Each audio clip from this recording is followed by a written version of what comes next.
Haleluya, puji Tuhan. Salam sejahtera Bapak, Ibu, saudara-saudari keluarga GPD LCD Magelang. Tuhan Yesus memberkati. Rise up, bangkit, bergerak, berdampak. Hari ini kita akan kembali bersama-sama belajar firman Tuhan. Dan pembacaan kita ada di dalam kitab Keluaran pasal 18. Keluaran pasal 18. Saya akan membacakan ayat yang ke-18. Demikian bunyi firman Tuhan. Engkau akan menjadi sangat lelah, baik engkau, baik bangsa yang beserta engkau ini. Sebab pekerjaan ini terlalu berat bagimu. Takkan sanggup engkau melakukannya seorang diri saja. Renungan firman Tuhan hari ini saya beri tema pelayanan yang efektif. Kalau kita mengobservasi, mengamati dari kitab Keluaran pasal yang ke-18, siapakah tokoh-tokoh yang ada di sana? Tentu ada Musa, ada Yitro yang memberikan nasihat kepada Musa. Dan kalau kita membaca dari ayat-ayat awal, di sana juga ada Sipora, istri Musa. Ada anak-anak Musa yang bernama Gersom dan Eliezer. Dan juga ada bangsa Israel, orang-orang Israel. Peristiwa apa yang terjadi di dalam Keluaran pasal 18 ini? Khususnya ayat 18. Yitro menasihati Musa. Yitro yang adalah mertua dari Musa memberikan nasihat bagaimana agar pelayanan Musa itu menjadi efektif.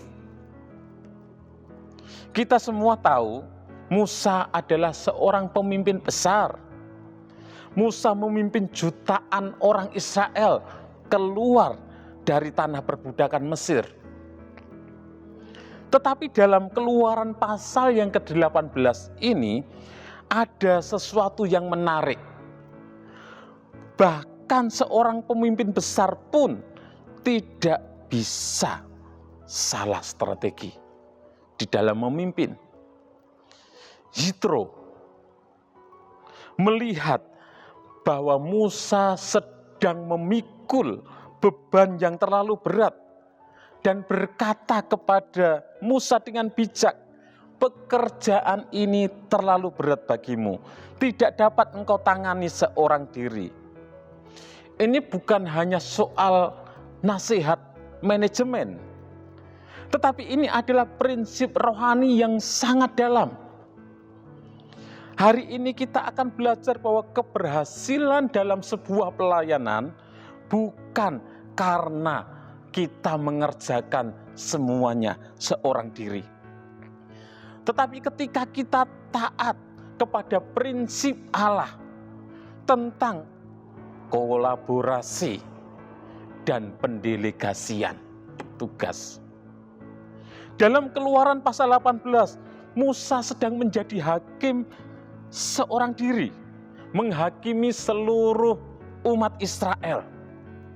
Dari pagi sampai petang hari, semua orang datang kepada Musa untuk mendapatkan penghakiman, untuk mendapatkan bimbingan, untuk mendapatkan nasihat.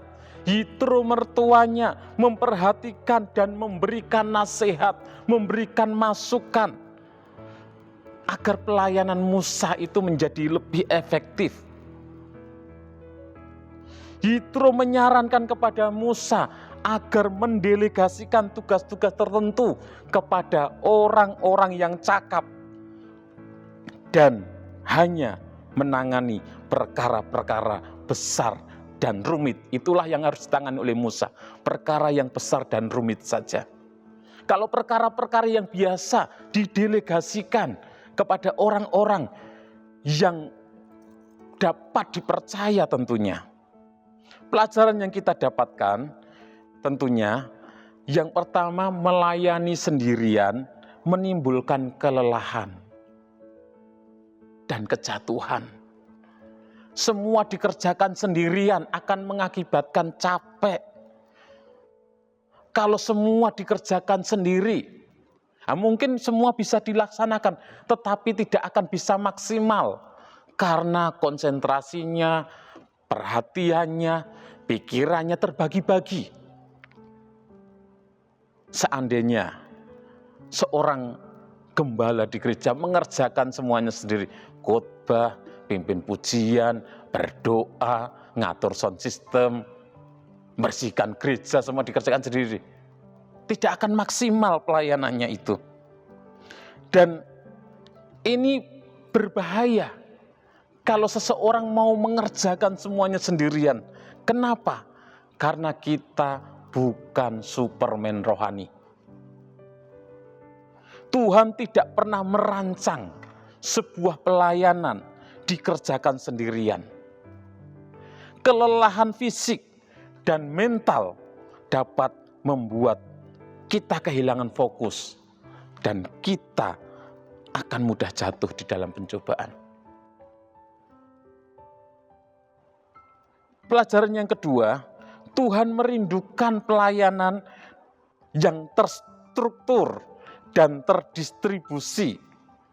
Yitro mengajarkan bahwa pemimpin harus menunjuk orang yang takut akan Allah, menunjuk orang yang jujur, menunjuk orang yang dapat dipercaya, dan membagi tanggung jawab, membagi tugas dengan orang-orang yang ada di sekitarnya.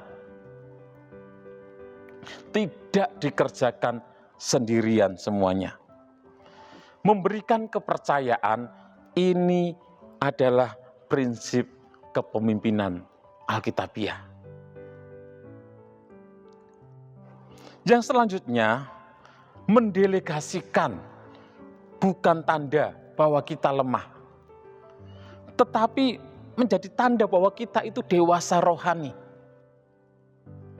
Kadang seseorang enggan mendelegasikan karena takut kehilangan kontrol,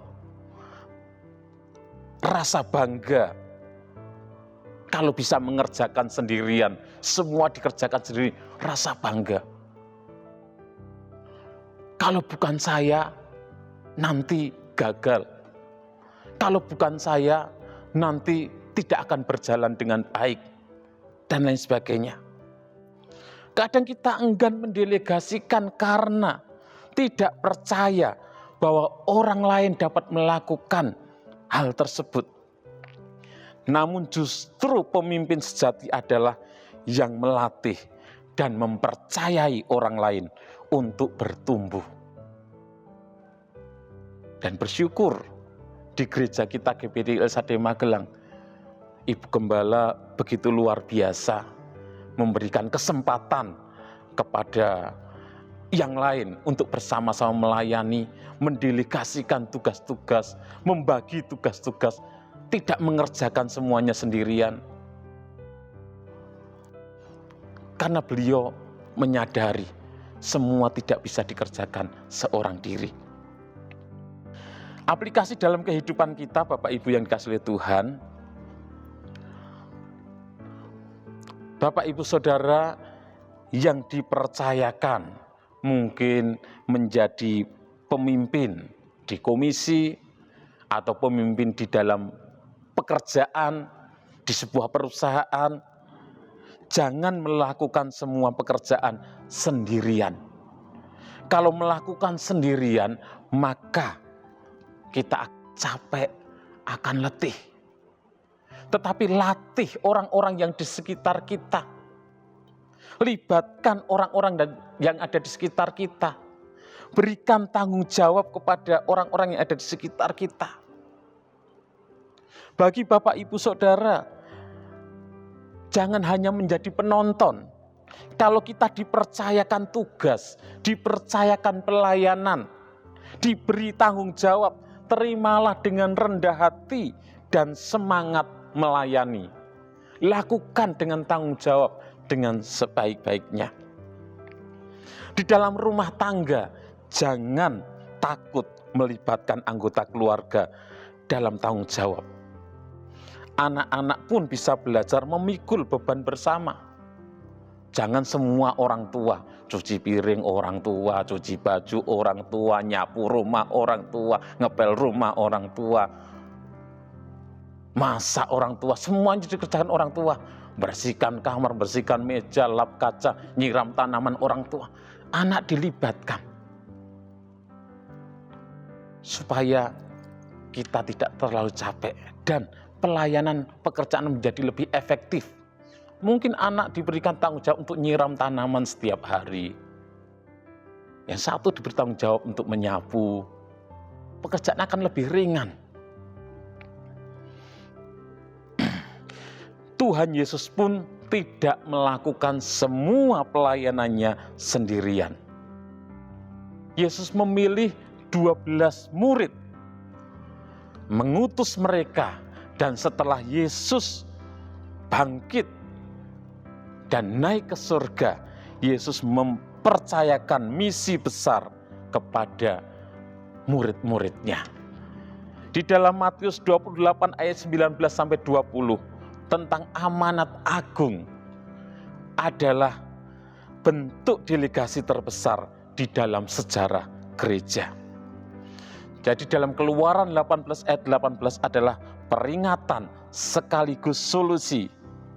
Dikatakan engkau akan menjadi sangat lelah sebab pekerjaan ini terlalu berat bagimu.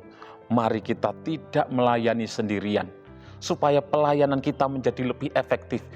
Jangan kerjakan semuanya sendirian. Kita perlu bekerja sama dalam tubuh Kristus.